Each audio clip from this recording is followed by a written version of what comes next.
అనగనగా ఒక అడవిలో ఒక సింహం ఉండేది. అది ఎప్పుడూ అడవిలోని జంతువులను తినేస్తుండేది.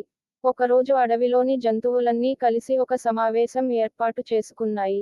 ఆ సమావేశంలో అడవిలోని జంతువుల నాయకుడు ఒకడు సింహంతో ఇలా అన్నాడు: మహారాజా, నువ్వు ఎప్పుడూ మమ్మల్ని తినేస్తుంటే, మేము కూడా బ్రతకలేము కదా. నీకు ఇబ్బంది కలగకుండా, రోజు ఒక్క జంతువు నీ దగ్గరకు వస్తుంది.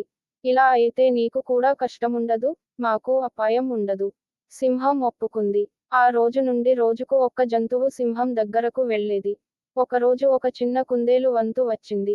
కుందేలు చాలా చిన్నది. అది సింహం దగ్గరకు వెళ్ళడానికి భయపడి, సింహాన్ని చంపించడానికి ఏదైనా ఉపాయం ఆలోచించింది. కుందేలు సింహం దగ్గరకు నెమ్మదిగా నడుచుకుంటూ వెళ్ళింది.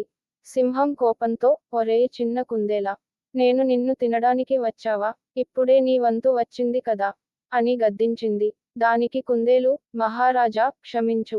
నేను ఆలస్యంగా వచ్చాను. నేను ఆలస్యంగా రావడానికి కారణం, మరో సింహం దారిలో కనిపించింది. దాని పేరు, నేను సింహం అని, అది కూడా అడవికి రాజుని అని చెప్పింది. మీరిద్దరూ కలిసి ఒకే అడవికి రాజులు కాలేరని అంది.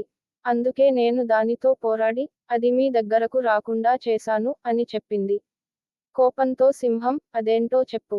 నాతో పోరాడితే, నేను దాని తలను నరికేస్తాను అని అంది. కుందేలు సింహాన్ని ఒక బావి దగ్గరకు తీసుకుని వెళ్ళింది.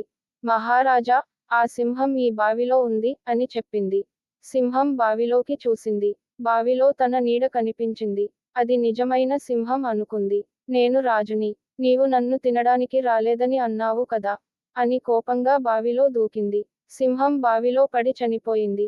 అప్పటి నుండి అడవిలో శాంతి నెలకొంది.